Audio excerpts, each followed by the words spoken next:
E aí pessoal, tudo beleza com vocês? Tudo tranquilo? Passaram bem a semana? Então, continuando nossa aula, nessas nossas últimas conversas que a gente está tendo, esses nossos bate-papos, hoje a gente vai falar sobre a proposta de intervenção, ou seja, item 5 da nossa lista de erros e acertos comuns de acontecerem nas competências do Enem. Então, gente, acho que a proposta de intervenção a gente já teve até aula específica sobre ela, mas hoje eu vou falar sobre algumas coisinhas que acontecem, às vezes a gente não percebe. Ó, primeira coisa de tudo, você tem o dever moral e cívico de tirar 200 pontos na proposta de intervenção. Por quê? Você tem direito de errar praticamente alguma coisa em toda a competência. Por quê? Porque as outras competências elas estão muito amarradas. As 4 competências elas são muito isoladinhas entre elas ali, uma depende exclusivamente da outra. E a gente já conversou isso, porque a competência 1, por exemplo, domínio da língua, ela está diretamente ligada à competência 4, que é a parte de coesão e tudo mais. Por quê? Porque se você não tem um bom vocabulário, você acaba sendo prejudicado na competência 1 e também vai acabar sendo prejudicado na competência 4.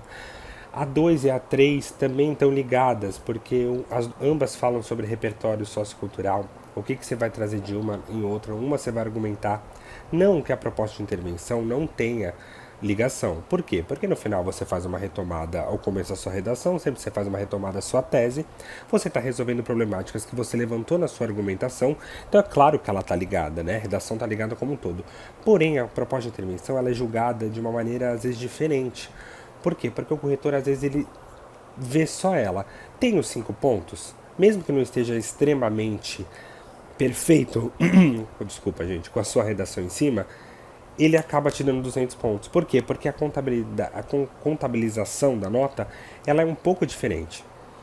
Então, você tem esse dever, você pode acabar errando uma coisinha ou outra, mas ali não, você tem que fazer os 5 pontos, porque cada 40 pontos está sendo ligado a um dos 5 pontos que a gente precisa colocar. Então, é uma coisa muito, tipo, você precisa, ali você não tem desculpa, se vira e faz, zero redação, mentira, mas tira 200 pontos. E como que a gente faz isso? Sendo específico. O que é mais comum é ter redação que é abrangente demais, que você não foca, que você abre uma neutralidade muito grande. Você tem que ser específico, você tem que ir num ponto crucial e ali você vai ganhar a sua pontuação. Entenderam? Por favor, sejam específicos. Eu vou explicar o que é ser específico e o que não é ser específico. Antes, proposta de intervenção. O que significa? A gente vai falando e a gente esquece de pegar o significado dessas palavras juntas. Por quê? Porque você coloca... A gente vai virando sempre... proposta de intervenção, proposta de intervenção. Isso daí vira uma palavra só, proposta de intervenção, sem separação. O que é, gente? Proposta, gente, é uma sugestão. É uma ideia que você vai colocar, certo? Por quê? Proposta, a gente já sabe. Proposta está ligado a alguma coisa que você vai propor. Correto? E a gente tem intervenção. O que vem ser intervenção? É a mudança. Intervenção vem de mudança, que é mudar algo que está lá, mudar o cotidiano. Por exemplo, você tem que alterar a rotina das coisas como estão funcionando daquele modo. Por quê? O Enem ele entende que aquela problemática que ele está trazendo para você está de um jeito, já tem uma rotina, já está daquele jeito. A sua função é quebrar essa rotina, propor uma mudança na rotina. Entenderam? Então é isso que significa a nossa proposta de intervenção. Com isso, a gente não pode colocar como proposta de intervenção criar leis. Você pode criar leis desde que você seja específico. Quando você coloca como proposta de intervenção nós vamos criar leis. Mas criar leis do quê?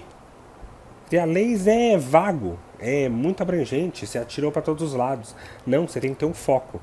Por exemplo, se a gente pega a pandemia, agora, se de repente vem um tema de pandemia, que eu acho que não vai ser, mas como a gente também está vivendo algo que nunca se viveu na história do país e do mundo moderno, obviamente, vai que o Enem resolve ser bem cara de pau e colocar pandemia como tema.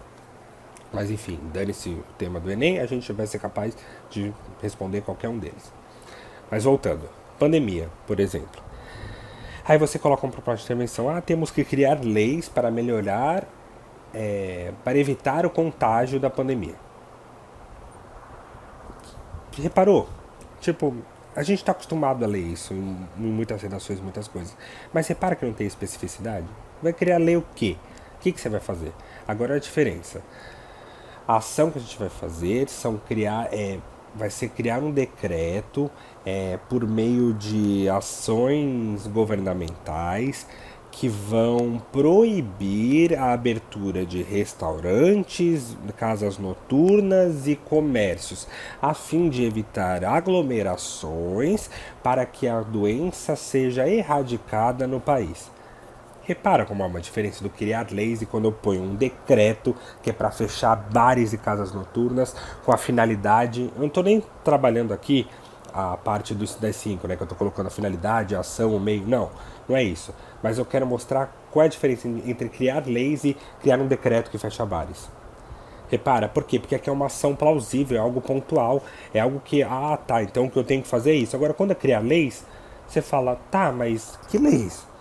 O Enem fica, o que a gente vai fazer com isso? Por exemplo, o que é muito comum é ter a proposta ioiô, que eu chamo, que é bem, que todos nós já fizemos, principalmente quando a gente começa a escrever proposta de intervenção, que é esse problema, por exemplo, da lei. Por quê? O Enem, ele está simbolizando o Brasil, tá? Brasil, o governo, o Estado Brasil, né? Aí ele vem e manda pra gente, resolva esse problema. Aí a gente vai e faz. Criar leis, mas a gente não especifica. E aí eu devolvo pro Enem. Repara que é uma proposta ioiô, porque quando eu faço isso, o Enem ele quer saber o que a gente tem que fazer para melhorar. Aí você fala, criar leis, mas isso é óbvio, teoricamente, claro, vai depender do contexto, mas é uma resposta meio vaga. Aí você devolve pro Enem, então, ou seja, criar leis. Aí vocês criam aí, o governo cria aí, se vira. E aí? Outra coisa que acontece direto, o Enem quer saber quem você vai chamar. E, gente, quem pode chamar é muito amplo, tá? Porque você pode chamar o governo, o estado, o prefeito da sua cidade, a sociedade, as escolas, tem muita coisa. Aí você coloca assim, são os agentes governamentais. Como o governo fala, tá, quem você vai colocar como agente, aí você põe os agentes governamentais. Mas quais são os agentes governamentais? Você está falando do presidente? Ou você está falando do deputado federal? Ou você está falando de um vereador da sua cidade? Ou você está falando do prefeito de Pirapora do Norte? Repara, claro que há uma diferença entre o prefeito e o presidente, né? Na linha governamental da coisa, dos deveres e poderes. Mas todos são válidos. O que você não pode é deixar abrangente. Você tem que ser específico. Tudo na sua proposta de intervenção tem que ser específico. Não adianta ficar jogando no ar. Assim, agora eu vou ser sincero com vocês. Pode ser que funcione. Pode ser que você jogue no ar e você ganhe 200 pontos. Mas a gente não sabe. Por quê? Porque o corretor que está corrigindo tanta coisa, chega uma hora que às vezes ele olha e ele... Se você está escrevendo bonitinho, você vem numa conclusão boa de ideias, uma progressão textual, você escreve sem erros. Escreve, criar leis para que amenizem a pandemia, a fim de que as coisas melhorem, através de não sei o que lá, assim a gente viverá num país sem pandemia. Você faz um negócio assim, o corretor está cansado, sua redação está lá por último, às vezes ele vai passar, ou às vezes você vai tirar um 160, você tem o dever de tirar 200, mas pode ser que ele tire 160, pode ser até que você consiga 200. Pode até ser que algum de vocês que já tenha feito redação por Enem já tenha tirado 200 e depois analisando a proposta viu que estava com algum problema. Isso vai acontecer. Porém, você vai confiar o seu ano inteiro que você passou estudando na sorte? Eu não confiaria. Eu tentaria fazer o mais correto possível. Por quê? Porque vai que a sua redação agora, eu já falei qual é o problema da sua redação ser a última, né? E aí a sua letra vai dificultar, né, a sua caligrafia. E se a sua redação for a primeira? O corretor tá ali, tipo, pronto, ótimo para corrigir, tá querendo pegar cada detalhe. Aí chega lá, vê a sua proposta de intervenção que tá sem especificidade. E aí? Ele vai simplesmente chegar lá e vai te dar 80 pontos. E aí? Por uma coisa que você sempre pensa, é tranquilo, o corretor não vai. você vai passar, eu escrevo bem, eu articulo bem minhas ideias, então eu não preciso ser super específico, não.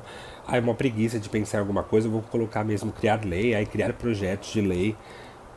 Repara como é uma coisinha muito boba que de repente pode custar a sua entrada na universidade. Então, sejam específicos. Continuando, coisas que acontecem na proposta. Nós precisamos remodelar a lei, nós precisamos reorganizar esse projeto. Tá, reorganizar como? Agora a gente, sei lá, vai fazer qualquer coisa, agora a gente pode. Cada um vai responder a lei de uma forma. Reorganizar como? Para reorganizar, você vai precisar falar: olha, a lei era feita dessa forma, e então agora, como proposta, a gente vai reorganizar fazendo assim, assim, assim. Precisa ter uma explicação. Porque quando você deixa abrangente, o corretor não sabe qual é o tipo de remodelação na lei que você está querendo fazer, ou remodelação num projeto ou numa ideia. Entendeu? Outra, nós podemos criar, podemos mudar a lei, podemos não, porque nós podemos, não é nós aqui, nesse caso, tá? A gente, por quê? Porque senão você não colocou um agente. A não ser que você esteja falando, claro, da sociedade, você esteja se englobando nesse tudo. Mas, se você colocar nós, não. Você tem um agente. Esse agente não é simplesmente para ser citado. É o Ministério do Trabalho. O Ministério do Trabalho, então, ele deve fazer tal coisa, não um agente. Entenderam? Tomem cuidado, são errinhos muito bobos que muitas vezes passam despercebidos. Eu vou ser sincero com vocês. Mas eu não acho que seja válido vocês apostarem. Porque tá ficando cada vez mais forte o time de corredores. Corredores são vocês aí que estão correndo atrás desse prejuízo que foi esse ano. Mas esses corretores estão cada vez mais específicos também na correção. Então, temos que conseguir. Com isso, esses nossos vídeos eu estou sempre terminando com uma frase de efeito. A nossa dessa daqui é: seja pontual para pontuar. Eu acho que ela é perfeita. Porque isso vai além até da nossa proposta de intervenção. Mas como a gente está falando dela aqui, seja pontual e você vai pontuar na redação. Ok. Tema da redação do nosso exercício de hoje: o extermínio da fauna e flora brasileira. Acho que a gente sabe bem o que está acontecendo no Brasil, e o Enem cobre exatamente isso. Então o tema é o extermínio da fauna e flora brasileira. Ok. Tudo certo. Estamos terminando essa nossa leva de vídeos. Agora o próximo já vai ser para finalizar, e a gente vai finalizar pelo começo com a competência 1. Ok. Vamos em frente, pessoal, e até a próxima aula.